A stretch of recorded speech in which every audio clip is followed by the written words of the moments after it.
Hey guys, welcome back to our YouTube channel legal mindset judiciary. वैसे planning तो था section 226 के साथ इसको निपटाने का, बट मैंने डिसीजन लिया कि इसका अलग से वीडियो बनाया जाए ताकि जो लोग सेपरेटली खोजते हैं सेक्शन 224 उसको मिल सके। ठीक है, चलिए बिना टाइम वेस्ट करते हुए, क्योंकि ये लास्ट सेक्शन है, मैं इसमें ज़्यादा एनर्जी नहीं दे सकता है छोटा सा सेक्शन, 2 से 4 मिनट लगेंगे ख़त्म होने के लिए। चलिए देखते हैं क्या बोलता है। देखिए 224 जो है, पहली बात तो जो हमारा जो एक था कंप्लेंट प्रोसीडिंग का स्टेजेस, उसमें ये आता ही नहीं था। ठीक है, तो इसको बस अलग से पढ़ना है, इसीलिए मैं उसमें नहीं डाला था। ठीक है, 224 क्या बोलता है, देखिए ये बोलता है procedure by the magistrate not competent to take cognizance of the case. ठीक है, आप मान लो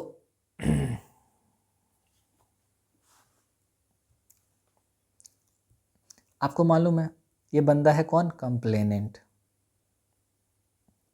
ये क्या किया, कंप्लेन फाइल करने गया। ठीक है, कंप्लेन फाइल किया किसके पास, मजिस्ट्रेट के पास। सब कुछ सही था। अब बेचारे को कुछ इतना नॉलेज था नहीं। ये जो मजिस्ट्रेट के पास जो कंप्लेंट फाइल किया ना भाई, ये जो कंप्लेंट फाइल जो किया है, ये मजिस्ट्रेट इनकॉम्पिटेंट है। क्या है, इनकॉम्पिटेंट। इनकॉम्पिटेंट है, इनकॉम्पिटेंट मजिस्ट्रेट है। उसके पास जुरिस्डिक्शन ही नहीं है कंप्लेंट को एंटरटेन करने का, समझे कि नहीं। तो हम बोलेंगे इनकॉम्पिटेंट मजिस्ट्रेट है वो। तो अगर मान लो आपने कंप्लेंट ऐसे मजिस्ट्रेट को दे दिया जिसके पास पावर ही नहीं था केस को आगे बढ़ाने का, कॉग्निजेंस लेने का, तो कैसा क्या होगा। तो वही बोल रहा है। तो देखो क्या बोलता है, अब पढ़ते हैं, अब समझ में आएगा। तो देखो बोल रहा है, if the complaint is made to a magistrate who is not competent, वो कॉम्पिटेंट नहीं है। किस फील्ड में कॉम्पिटेंट नहीं है, टू टेक कॉग्निजेंस, कॉग्निजेंस लेने में कॉम्पिटेंट नहीं है। मतलब वो केस का कॉग्निजेंस नहीं ले सकता है। केस का कॉग्निजेंस अगर ले ही नहीं सकता तो केस को आगे कैसे बढ़ाएगा भाई।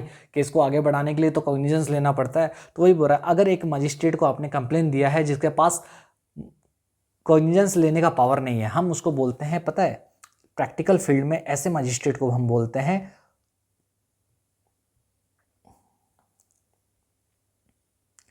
मतलब ये नॉट कॉग टेकिंग मजिस्ट्रेट है। क्या, नॉट कॉग टेकिंग। जो मजिस्ट्रेट कॉग्निजेंस ले सकता है हम उसको बोलते हैं कॉग टेकिंग मजिस्ट्रेट। क्या, कॉग टेकिंग मजिस्ट्रेट। और जो नहीं ले सकता क्या बोलेंगे, नॉन कॉग टेकिंग। ठीक है, तो ये ऐसा मजिस्ट्रेट है जो नॉन कॉग टेकिंग मजिस्ट्रेट है। नॉन कॉग टेकिंग, नॉट नहीं, नॉन कॉग टेकिंग मजिस्ट्रेट है। ठीक है, नॉर्मली कॉग टेकिंग मजिस्ट्रेट क्या करते हैं, तुम्हारा कंप्लेन लेते हैं। तो वही बोल रहा है, अगर आपने ऐसे मजिस्ट्रेट को कंप्लेन फाइल किया जिसके पास पावर नहीं है क्या लेने का, कॉग्निजेंस लेने का, तो 2 केस हो सकता है। अगर आपने राइटिंग में दिया है, क्या दिया, राइटिंग में लिखकर अगर कंप्लेंट दिया है, तो उस केस में magistrate shall return the complaint to the complainant. आपका कंप्लेंट लेगा और आपको ही रिटर्न कर देगा। He must also endorse on the complaint the reason that he is not competent. और उस आप कंप्लेंट दिए, तो जैसे ही आपने इसको कंप्लेंट दिया मजिस्ट्रेट को, मजिस्ट्रेट क्या करेगा, जैसे फॉर एग्जांपल इस केस में दिया कंप्लेंट, तो मजिस्ट्रेट क्या करेगा, जैसे आपने ये कंप्लेंट फॉर एग्जांपल दिया था, मजिस्ट्रेट आपको कंप्लेंट आपने दिया था, तो मजिस्ट्रेट क्या करेगा, इसके पीछे ना लिख देगा कि ये कॉम्पिटेंट नहीं है। ठीक है, इसको बोलते हैं एंडोर्स करना। एंडोर्स का मतलब होता है वो लिख देगा। ठीक है, रिमार्क्स अपना दे देगा कि हाँ ये बंदा आए थे।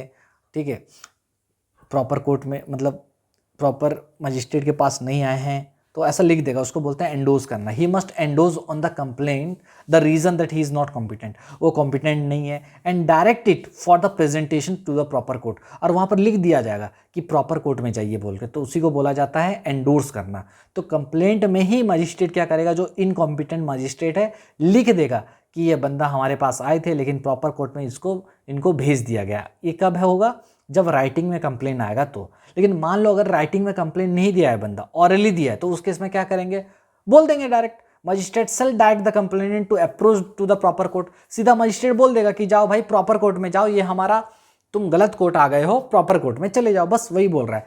अगर राइटिंग में दिया है तो एंडोर्स करेगा, बस इतना पॉइंट याद रखिएगा। एंडोर्स कर देगा मतलब कंपिटेंट जो मजिस्ट्रेट, जो इनकॉम्पिटेंट मजिस्ट्रेट है, जो नॉन कॉग टेकिंग मजिस्ट्रेट है, वो क्या करेगा, उस कंप्लेंट के पीछे साइड में, बैक साइड में ठीक है, वहाँ पर एंडोर्स कर देगा, ठीक है, कहीं पर भी कर सकता है, एंडोर्स कर देगा, मतलब लिख देगा कि ये हमारे पास आए थे और इनको प्रॉपर कोर्ट में भेज दिया गया है, ठीक है, समझ में आया। चलिए, इसको बोला जाता है एंडोर्समेंट, ठीक है। तो वही है सेक्शन 224, समझ में आ गया, ठीक है सर। राइटिंग में होगा तो एंडोर्स करना पड़ेगा, राइटिंग में नहीं होगा तो सीधा डायरेक्शन आएगा कि जाओ प्रॉपर कोर्ट चले जाओ। अच्छा,